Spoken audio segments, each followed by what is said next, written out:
Cuando de la salvación se trata, miren hermanos, esfuérzate al máximo para conseguirla y no la vas a lograr. Mi esposa presenció un accidente, salió el carro y salió la moto y ¡pra! Salió volando el motociclista. El impacto fue tan fuerte que rodó y la pierna fue a dar hasta por allá.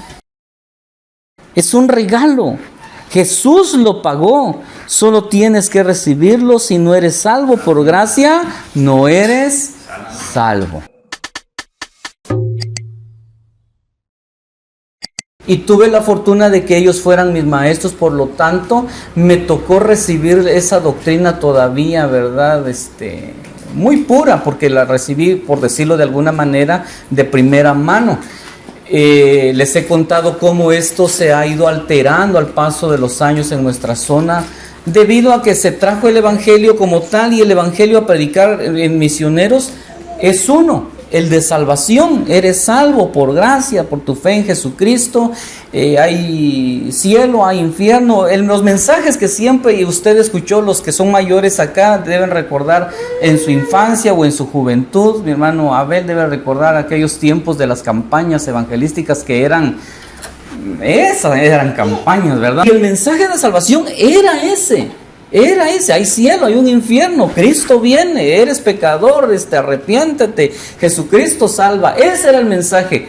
Con eso se capacitó a los pastores que se quedaron tras la ausencia de los misioneros, que solo venían y se iban. Pero luego empezaron a surgir dudas sobre otros temas de la Biblia, y hay un teólogo que yo sigo, que él tiene una serie de enseñanzas que él titula "No es tan fácil como parece".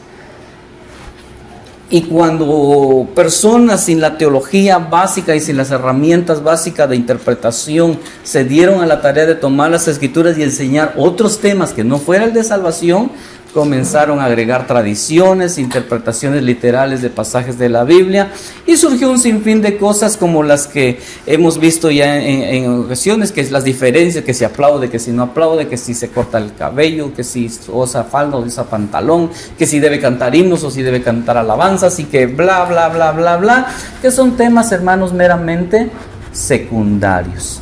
Son secundarios. Hay un eje central, que es el evangelio, la resurrección. Entonces hoy sigue la I. ¿Qué es la I?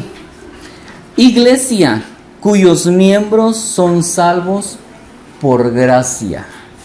Cada vez son más iglesias que se han alejado del mensaje de salvación por gracia. Ese mensaje que les digo, los misioneros, los pioneros vinieron y trajeron, se dejó de predicar.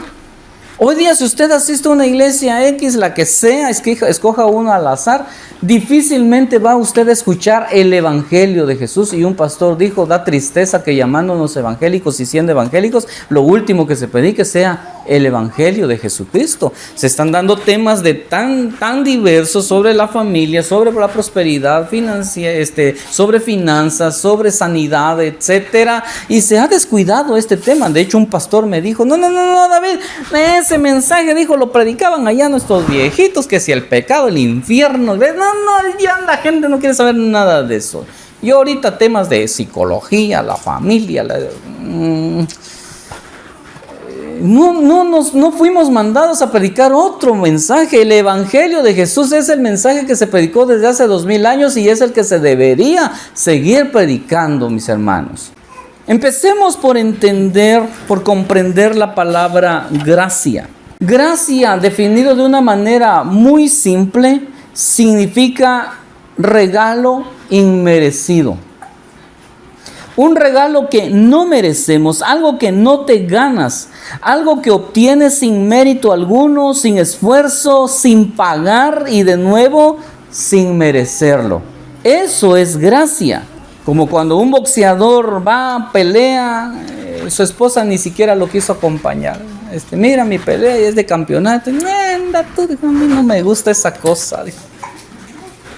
Le pegaron una golpiza, pero iba tan preparado que logró soportar, y el último round logró soltar un buen golpe y ganó por nocaut.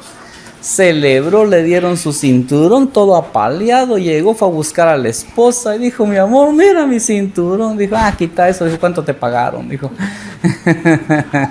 y estiró la mano y recibió el cheque. ¿Lo merecía la ingrata? Pero el hombre dijo, ahí está mi amor, dijo, todo lo hago por ti. Entregó el chequecito. Él soportó una paliza para poder obtener ese cheque. La mujer nomás estiró la manita y ahí está su chequecito. Porque es la esposa y porque legalmente inclusive le corresponde. Gracia, no merecía nada la ingrata. Su derechazo también merecía. De la misma manera, miren hermanos, Jesús peleó la batalla, venció la muerte, obtuvo la vida eterna, la cual nos ofrece gratis como un regalo que no merecemos. Nuestra salvación es por gracia. Jesús fue el que peleó la batalla. ¿Nosotros qué hicimos? Pues estirar la mano y todo lo hizo Jesucristo. No tenemos mérito alguno en ello. Efesios capítulo 2, versículo 8. Porque por gracia sois salvos por medio de la fe. Y esto no de vosotros, pues es don de Dios. Regalo de Dios significa la palabra don. Es un regalo de Dios. No por obras. Para que nadie se gloríe. No por obras para que nadie se gloríe. Entonces, inciso A. Si no son salvos por gracia, no son salvos. A ver, repítalo conmigo. Si no son salvos por gracia, no son salvos. Así de sencillo. No por obras, para que nadie se gloríe. No por obras. La gracia es lo que hace diferencia entre una iglesia cristiana y las religiones cristianas. Que no es lo mismo. No es lo mismo iglesia que religión, no es lo mismo religión y cristianismo.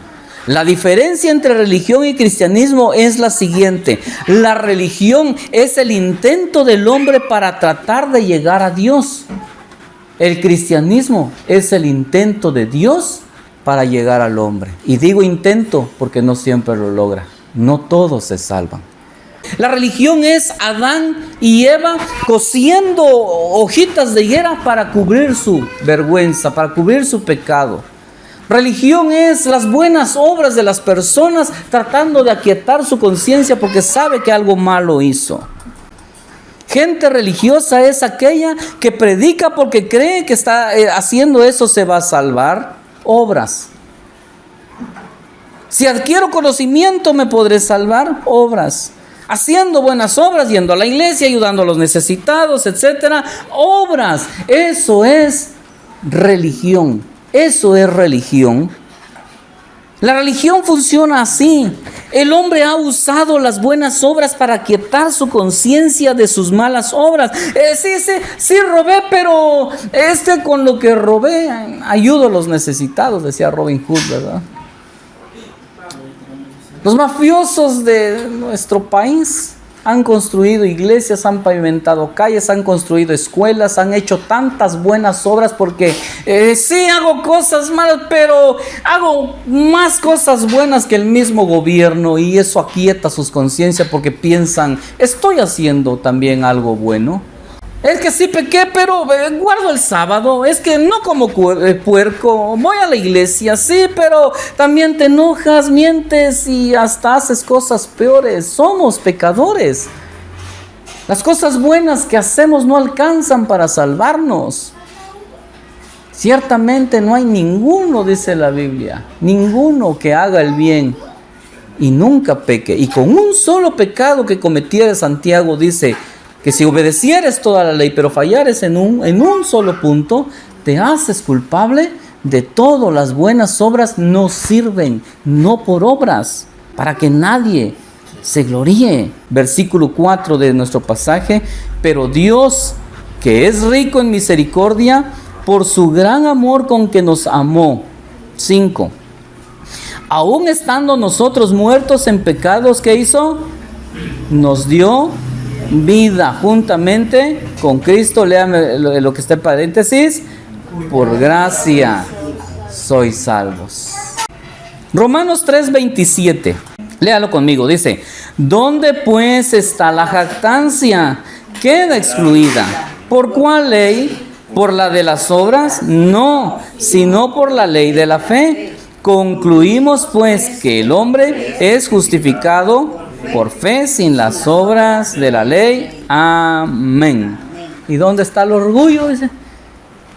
¿Por qué encontramos, esto es triste, mis hermanos, por qué encontramos gente en iglesia? El ungido de Jehová, el apóstol, el profeta, y vino el pastor, cárguenle la mochila, ¿verdad? Límpienle los zapatos, diáconos, diáconos con una actitud, ¿verdad?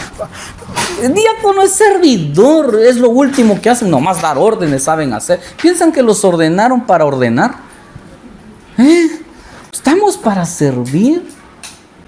Me recibió un hermano, dijo, hermano, sí, usted es el que va a predicar. Sí, hermano, Dios le bendiga, yo soy fulano, el superintendente. Dijo, hola, dije yo, me inclino, ¿qué hago? Dije, yo no sabía cómo actuar delante de... mi papá cuenta que mi mamá contaba. Hace poco tuve una plática y dijo, fíjate que tu mamá nos contó que ella estuvo en un lugar donde había una piedra, dice, muy grande. Pero esa piedra, la mayoría llegaba e intentaba moverla, era imposible, era una piedra enorme. Pero pues era parte del atractivo en ese lugar, llegar y empujar con todas las fuerzas, inclusive unir fuerzas y vamos, movámosla. Y pues no se podía mover ni un milímetro, la gran roca esa. Sin embargo, podían llegar y tocar con un dedo y la roca se meneaba. ¿Verdad o mentira? Leyenda, o algún efecto por el hecho de solo tocar con el dedito y que provocaba que el cerebro tal vez diera la ilusión de que se movía, no sé, pero yo estaba pensando en eso porque esto también aplica aquí. Cuando de la salvación se trata, miren hermanos, esfuérzate al máximo para conseguirla y no la vas a lograr. Es al revés. Cuando de salvación se trata, la gente que más se esfuerza es la que no se salva. Se salvan aquellos que con humildad la reciben por gracia. Con un dedito dicen, yo lo quiero. A esos Dios salva. Es un regalo. Jesús lo pagó. Solo tienes que recibirlo. Si no eres salvo por gracia, no eres salvo. Ve, si no son salvos por gracia, no son iglesia. Esto necesitamos tenerlo claro, mis hermanos. Si no son salvos por gracia, no son iglesia. La iglesia, hermanos, cambiemos estos conceptos que hemos abrazado por mucho tiempo. La iglesia es el cuerpo de Jesucristo. No, la iglesia no es el templo, la construcción, que normalmente tenemos esa tendencia, ¿verdad? Ahorita justamente más de alguno dijo, ¿y dónde vas? Dijo, para la iglesia. Dijo, no, usted es la iglesia, para el templo en todo caso. La iglesia somos nosotros, el cuerpo de Jesucristo, quienes congregamos en el templo. Otra cosa, présteme atención a eso y anótelo. No necesariamente todos los que congregan en un templo son iglesia. Pero Jesús un día dice, hará la separación. Unos al granero y otros al fuego, la paja. El grano al granero, la paja al fuego. En un templo no todos son iglesia. ¿Qué es lo que determina entonces quién sí es iglesia y quién no es iglesia? Porque cuando estemos delante de Dios, unos van a escuchar, buen siervo y fiel, sobre poco fuiste fiel, sobre mucho te pondré, entra en el gozo de tu Señor. Otros escucharán, apartaos, apártense de mí, hacedores de maldad, no los conozco. ¿Qué marca diferencia entre uno y otro? El sello del Espíritu Santo. Efesios capítulo 1, versículo 13. En él también vosotros, habiendo oído la palabra de verdad, el evangelio de vuestra salvación, y habiendo creído, En Él fuiste sellados con el Espíritu Santo de la promesa. Ese sello es el que nos da la garantía de que somos iglesia. Cuando nos presentamos delante de Dios, va a ser ese sello lo que Él va a ver y va a decir: este trae mi sello, este me pertenece. El sello del Espíritu Santo. El que no tenga ese sello del Espíritu Santo, ese no es salvo. Y en la iglesia, mi reto, el reto de todos los que aquí estamos, es que ninguno se pierda. Suelo decirles: miren, hermanos, nosotros no estamos yendo a la Conchinchina, no estamos yendo hasta Tanzania, no estamos yendo al África, no estamos yendo a ningún otro lugar. Con trabajo llegamos a Chemic, ¿verdad? A cuidar 3 ovejitas que tenemos allá. No estamos yendo a hacer misiones al otro lado del mundo. Una cosa les encargo: que de los que Dios nos ha dado, ninguno se pierda. Que no se pierda la hermana Hechi y la hermana Rosita, no más 2. Tu mayor responsabilidad, hermano, que no se pierdan. Solo son Luis, solo son Sharon, solo Alex, de que no se pierdan. Ahorita la responsabilidad es Charito, los otros ya tan viejos y se fueron. Ahora ellos tienen responsabilidades y tu responsabilidad es que no se pierda Luisito, que no se pierda Luca. No más esos 2. Para mí es responsabilidad la iglesia, pero mi más grande responsabilidad son Daniela y Danita. Hoy estábamos hablando, ayer creo con mi esposa, que es triste ver cómo conozco muchos pastores que han perdido a sus hijos por estar cuidando la iglesia. Un día se presentarán gente delante de Dios que dirán: pero Señor, yo en tu nombre echaba demonios, yo en tu nombre, gente se salvó por mi testimonio, porque yo les predicaba, porque sí. Pero a ti no te conozco. Apártense de mí, no los conozco.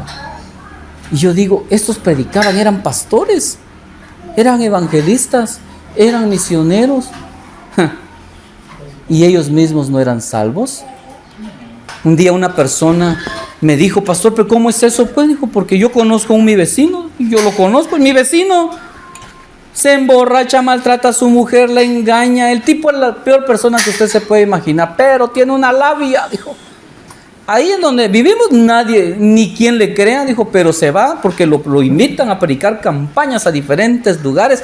Una unción, dijo él.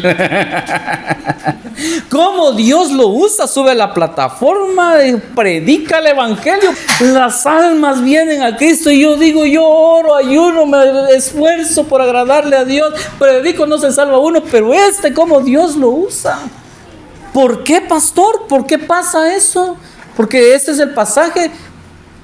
Echábamos en tu nombre, echábamos demonios. Yo reprendo un demonio, no se va, pero ese sí. Eran compas, por eso le dije. ¿Por qué? Y entendí una cosa, mis hermanos. Hay gente que tiene el respaldo de Dios y no necesariamente están aprobados por Dios. Lo que Dios respalda es su palabra. Y en el nombre de Jesús. Y Dios dice: respaldo eso.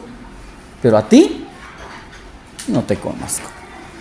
Gracias por participar, porque por tu testimonio y por tu predicación muchos se salvaron, pero a ti no te conozco. Pablo dijo: no voy a hacer que siendo yo heraldo para tantos, venga yo mismo a perderme. Dios nos guarde. Tenemos trabajo con nuestros hijos, mis hermanos, tenemos trabajo con nuestras hijas, con nuestros nietos. Y la responsabilidad es de cada padre, que tengan el sello del Espíritu Santo. Leamos otro pasaje, 1 Corintios 12:13. Porque por un solo Espíritu fuimos todos bautizados en un. ¿Qué significa ser bautizado? Ser sumergido. ¿Recuerdan? Bautizarse no significa más que sumergirse. Lo que Dios está diciendo es: por un solo Espíritu fuimos sumergidos, inmersos, metidos en un cuerpo. Se lo voy a leer en traducción lenguaje actual, préstame atención. Entre nosotros, unos son judíos y otros no lo son. Algunos son esclavos y otros son personas libres, pero todos fuimos bautizados por el mismo Espíritu Santo para formar una sola iglesia y un solo cuerpo. A cada uno de nosotros Dios nos dio el mismo Espíritu Santo. Lo que marca la diferencia entre uno que es iglesia y uno que es religioso es el Espíritu Santo, el sello del Espíritu Santo. Si no hay sello del Espíritu Santo, no es iglesia, nomás religioso, religiosa. Pero se la pasa metido en la congregación, esa es otra cosa, pero Dios dice, no lo conozco, no sé quién será. Pero cantaba, saber a quién, yo no lo conozco. No sé quién es, pero toda su vida estuvo ahí. No lo conozco. El hermano Ken me dijo, David, ¿cuántas iglesias? Dijo, ¿por qué otra iglesia más en Comalapa? Le digo, porque habría que saber si esas son iglesia, bajo los principios que estamos entendiendo ahorita. Si son salvos por gracia, si tienen el sello del Espíritu Santo. El Espíritu Santo es quien garantiza que somos iglesia. Es el sello. Sin el sello del Espíritu Santo no hay iglesia. Ahora les pregunto, ¿cuánto nos cuesta obtener ese sello para salvarnos? ¿O para que alguien más se salve? ¿Cuánto nos cuesta? Nada. Es por gracia. Y noten que por eso digo cuánto nos cuesta y no cuánto cuesta. Porque si pregunto cuánto cuesta, la respuesta cambiaría. ¿Cuánto cuesta? La muerte de Jesucristo, la sangre del Cordero. Eso tiene un precio. La salvación, suelo decir, es gratis, no barata. Tuvo un alto costo. Pero a nosotros no nos costó. Nosotros somos como la esposa del boxeador. Nomás estiramos la mano. No merecíamos. Por eso, iglesia, ahora, présteme atención a esto último. ¿Listos? La salvación de la iglesia no se pierde. Como ya mencioné antes, en una congregación, en un templo pueden haber personas que no son iglesia, no tienen el Espíritu Santo. Como algo que se adhiere a tu cuerpo, pero no es tu cuerpo, hay personas así dentro de la iglesia. ¿Cómo qué? Tus uñas postizas no son tu cuerpo. Tus pestañas postizas no son tu cuerpo. Tus extensiones no son tu cuerpo. Tu desgreñada es lo primero que sale, ¿verdad? Implantes, prótesis. Así hay personas también en el cuerpo que no son del cuerpo. Yo recuerdo que mi esposa presenció un accidente. Salió el carro y salió la moto y ¡pra! Salió volando el motociclista. El impacto fue tan fuerte que rodó y la pierna fue a dar hasta por allá. La hermana Isa y mi esposa sí estaban impresionadas con la escena. Dice, cuando de repente se fue incorporando el hombre y toda la gente asustada, y él agarró y dijo, no se preocupen, estoy bien. Dice, alguien me podrá alcanzar mi prótesis. Hermanos, en la iglesia pasa así. Hay unos que nomás son prótesis. Al primer problemita, al primer impacto, a la verdad, salen volando. ¿Por qué? Porque no son el cuerpo. Hay dos posibilidades para este tipo de personas. Si se van, si están y luego ya no están. Si es iglesia, si es hijo y se fue, cayeron en pecado, fallaron de alguna manera, que somos pecadores, pero se alejó, se fue. Hay dos posibilidades. Una, va a regresar. Si es hijo, va a regresar. Solo es un hijo pródigo. Tuvo su resbalón ahí, ¿verdad? Pero va a regresar. Si es hijo, regresa. Si se va y nunca más regresa, probable, esa nunca fue hijo. Pero no es que se haya perdido, no cayó de la gracia. Hermanos, la gracia, un ejemplo que escuché y me gusta, es como el que camina la cuerda floja. No te apartes a izquierda, a derecha, ¿verdad? Camina con sigilo, sigilosamente, cuidadosamente. Y abajo hay una malla, hay una red de protección. Cuando un cristiano peca, falla, cae. Pero no cae de la gracia, cae en la gracia. Esa red de protección es eso, es la gracia. No te caes de la gracia, caes en la gracia. Justamente cuando pecas, cuando fallas, la gracia se hace manifiesta. Pecaremos entonces para que la gracia sobreabunde. Si ahí está la malla, hay que usar la gracia. No, porque los que hemos muerto al pecado, ¿cómo pues viviremos todavía en ella? Primera de Juan 2:19. Salieron de nosotros, pero no eran de nosotros. Porque si hubiesen sido de nosotros, habrían permanecido con nosotros. Pero salieron para que se manifestase que no son de nosotros.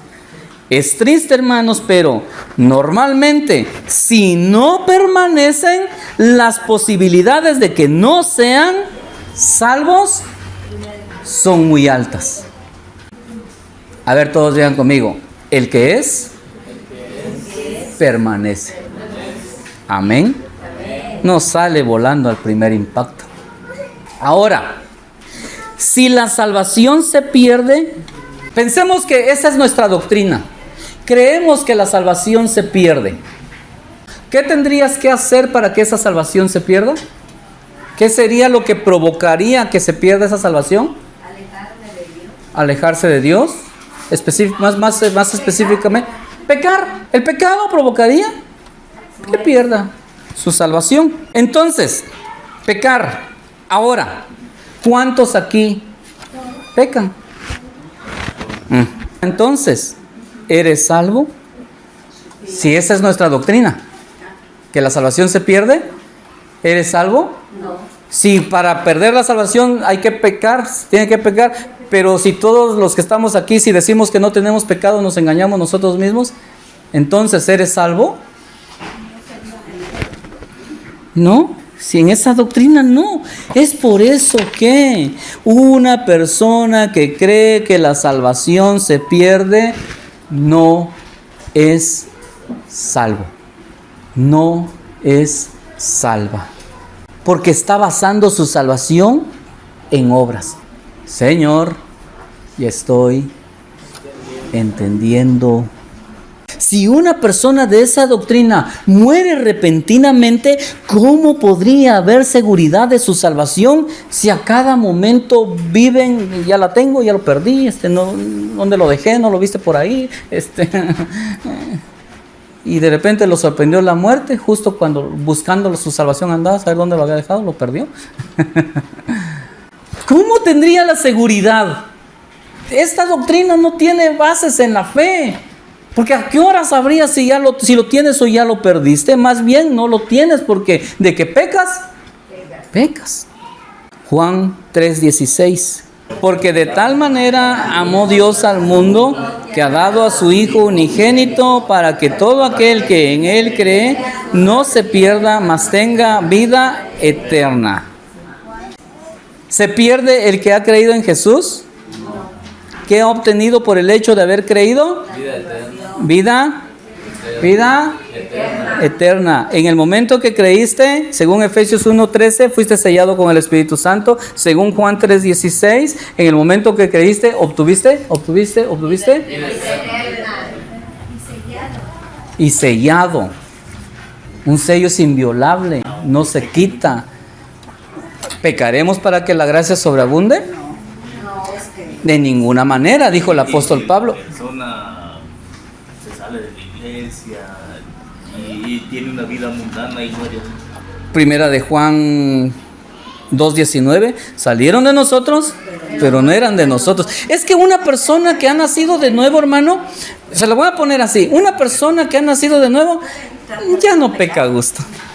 Puede que tenga su resbaloncillo por ahí, pero no como usted dice, que se fue y se tiró al mundo y que ese no es. El ejemplo del pastor que en su barrio lo daba mal testimonio. No es. Cuando el testimonio es tal, Es que ahí está la confusión. Ujú. Yo acepto. Si regresa, pues. Pero a veces no alcanzo a entender. es por eso nuevamente. Religiosos no son realmente. Y saben Biblia y la memorizan pero lo repiten como lo repite un loro. Y si no hay cambios, por sus frutos los conoceréis. Pero aún así, si él regresara, claro, viene. Pero tiene que nacer de nuevo. No es que regrese, es que no ha estado. Si se convierte más bien. Ajá, porque no es que haya perdido, es que nunca tuvo. Pero ¿y cómo es que? Porque saben, porque cualquiera puede dominar este libro de memoria y cualquiera. Yo conocí a un ateo que sabía más Biblia que cualquiera de nosotros, No tenía sabiduría. pero no nació de nuevo. ¿Me explico? Pues en esa parte creo yo me acuerdo que una vez en una enseñanza mencionaba que hay gente que es utilizada por Dios y no son sabios. Exacto, es lo que Jesús dice. Pero Señor, en tu nombre echamos demonios, en tu nombre profetizamos, esos predicamos, en tu nombre hicimos tantas cosas. Gracias, pero a ti no te conozco. Pastores, un día no los vamos a encontrar allá. Es que miren, hermanos, sin santidad tienen que haber frutos. Es un tema a veces un poquito difícil de comprender. También se vincula con que Dios tiene predestinados, tiene, sí. Escuché un caso, esto lo mencioné hace poco. Un pastor presbiteriano, un predicador por lo menos, no sé si era pastor, predicando en un funeral de un pequeñito, un bebito que muere, recién nacido o no alcanzó a nacer, no recuerdo el caso exacto. Y el pastor dijo,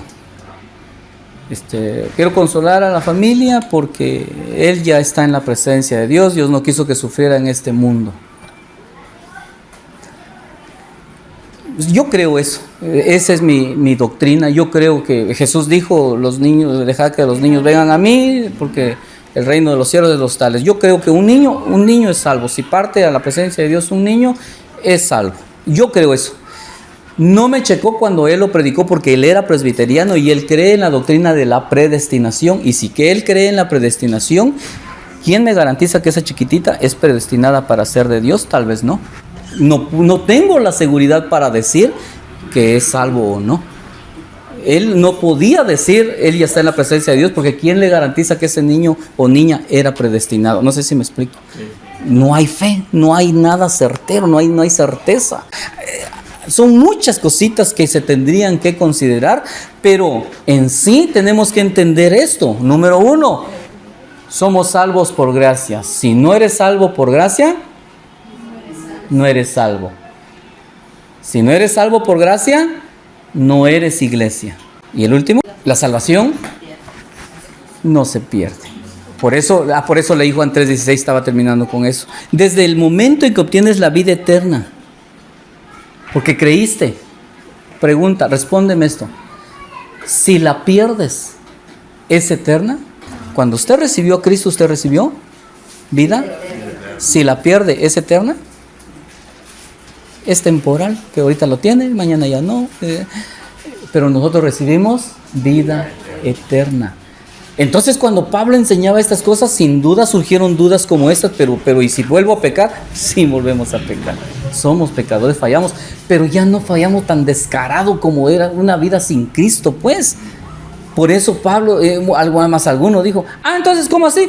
Desde que nací de nuevo, Dios perdonó mis pecados. Sí. Hasta el momento en que nací de nuevo, no, hasta que te mueras, todos tus pecados allá adelante ya están perdonados. Sabiéndolo, démosle entonces, si ya está perdonado, pequemos para que la gracia sobreabunde. Si allá abajo hay una malla que se llama gracia y no me voy a caer, tírate tú, total, ahí está la gracia. De ninguna manera, porque los que hemos muerto al pecado, ¿cómo pues viviremos en ella?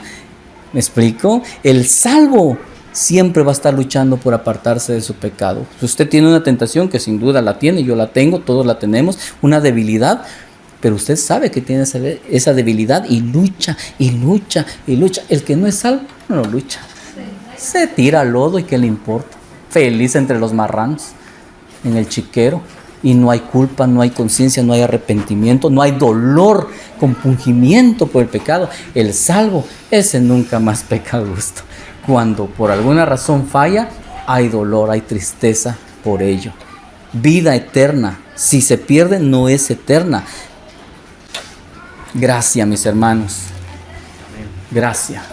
Iglesia cuyos miembros son salvos por gracia. Fíjense, hermanos, que yo, viniendo de la religión católica,